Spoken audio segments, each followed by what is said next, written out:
melihat dan mengetahui ada warganya yang terpapar, ya, Bapak tidak usah sungkan-sungkan untuk membawa mereka ke BNK maupun ke BNP. BNK dan BNP akan melakukan perawatan medis kepada yang bersangkutan secara gratis, ya, agar supaya dia bisa terpulihkan dari kebiasaan mengkonsumsi narkoba, ya, dengan pendekatan-pendekatan medis yang ada, yang kita kembangkan di lingkungan klinik-klinik yang ada di BNP maupun di BNK. Dan sekarang, ya, program rehabilitasi juga sedang membuka pelayanan seluas-luasnya. Artinya apa? Artinya diharapkan rumah sakit yang ada di wilayah Kendari ini, puskesmas-puskesmas yang ada di wilayah Kendari ini, paling tidak mereka punya kemampuan, punya peralatan untuk melakukan perawatan terhadap orang-orang yang terpapar narkoba, yang ingin pulih, yang ingin sembuh dari ketergantungan narkoba itu. Nah, itulah strategi kedua kita, yaitu rehabilitasi.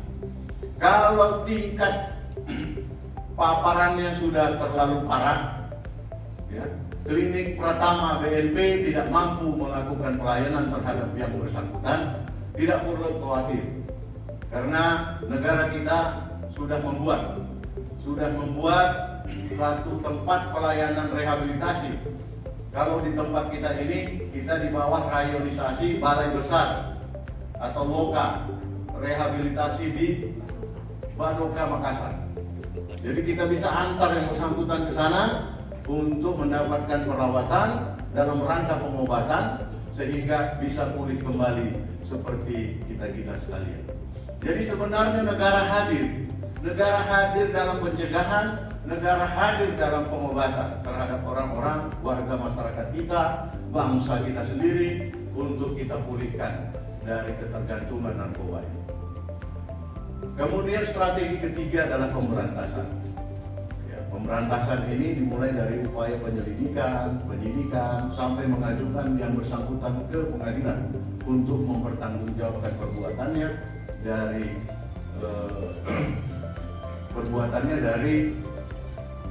keterlibatannya terhadap narkoba. Saudara-saudara, Bapak Ibu sekalian, mengapa tiga prinsip-prinsip ini tadi, strategi narkoba, strategi BNN ini, ya, tidak bisa berjalan sebagaimana mestinya?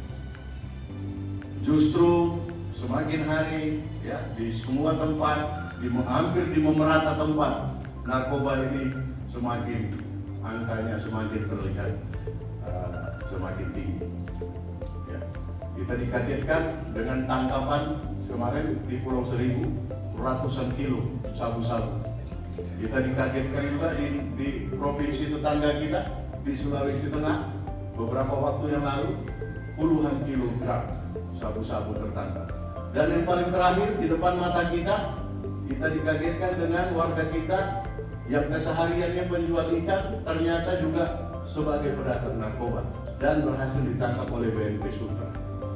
Artinya barang-barang yang kita tangkap itu bisa saja untuk keperluan warga masyarakat Bapak. Ya, kita kan nggak tahu peredarannya. Ketika ditangkap baru kita lihat barang buktinya begitu banyak.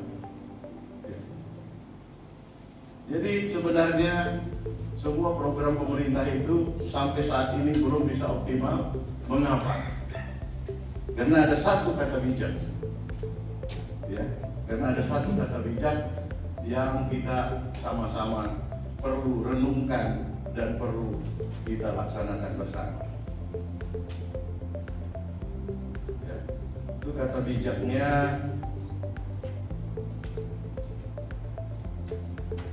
Ada beberapa kata bijak, tapi kalau kata bijak ini jangan dipakai untuk membantu BNN dan untuk melindungi warga Bapak. Apa itu? Kata bijaknya itu kan ada selalu tubuh itu gitu ya. Diam itu emas. Tapi kalau untuk narkoba, diam itu celaka.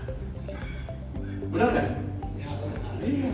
Itu yang terjadi. Kata bijak yang Bapak dan Ibu selama ini dan hampir seluruh warga kita, yaitu kata bijak itu, diam itu emas. Jadi tetangganya ada peredaran sana, diam aja lah, karena dia itu emas. Pembiaran justru itu bukan diam, tapi pembiaran kalau untuk itu. Ya.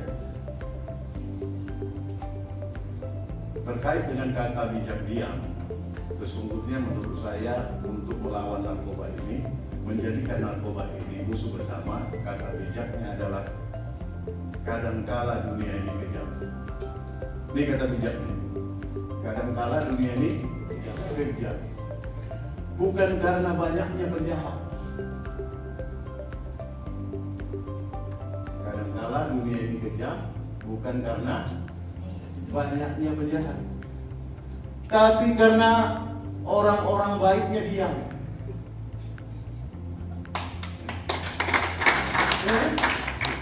Benar nggak? Coba renungkan. Kadang-kadang dunia ini kejam, bukan karena banyaknya penjahat, tapi karena diamnya orang baik. Inilah yang terjadi. Kenapa lingkungan Bapak itu kadang kaget kok?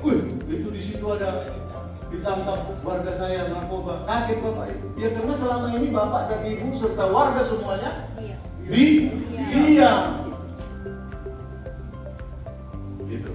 Jadi oleh karenanya pertemuan ini diingat-ingat saja kalimat bijak tadi. Pakai kalimat bijak diam yang bagus.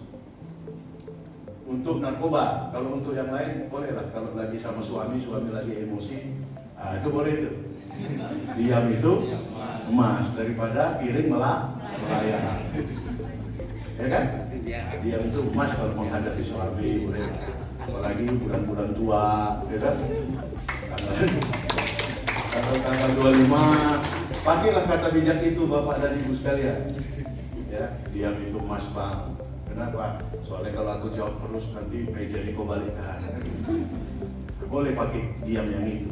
Tapi kalau untuk narkoba, pakai diam yang saya sampaikan tadi. Kadang-kadang dunia ini kejam. Kenapa kejam? Ya itu tadi. Terjadi salah lihat sedikit ditikam. Kenapa? Brutal. Berapa banyak orang korban karena narkoba ini? Udah nggak terhitung jumlah. Ya kan? Lewat dari rumahnya salah ini dilempar dan seterusnya. Kenapa? Karena dia lagi hedik. Dia tidak dapat asupan narkoba dan seterusnya. Itulah kata bijak titipan saya Bu Harma untuk para peserta latihan ini. Kadangkala dunia ini kejam, bukan karena banyaknya orang jahat, tapi karena diamnya orang baik.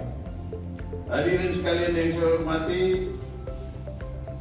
dan para peserta workshop penggiat P4GN di lingkungan masyarakat yang berbahagia dan saya banggakan, akhir kata semoga Allah Subhanahu wa taala, Tuhan yang Maha Kuasa senantiasa memberikan kekuatan, petunjuk dan keikhlasan bagi kita semua untuk dapat menyelamatkan generasi masa depan bangsa ini dari bahaya penyalahgunaan narkoba. Dengan mengucapkan Bismillahirrahmanirrahim, kegiatan workshop penggiat P4GN di lingkungan masyarakat hari ini saya nyatakan dibuka secara resmi.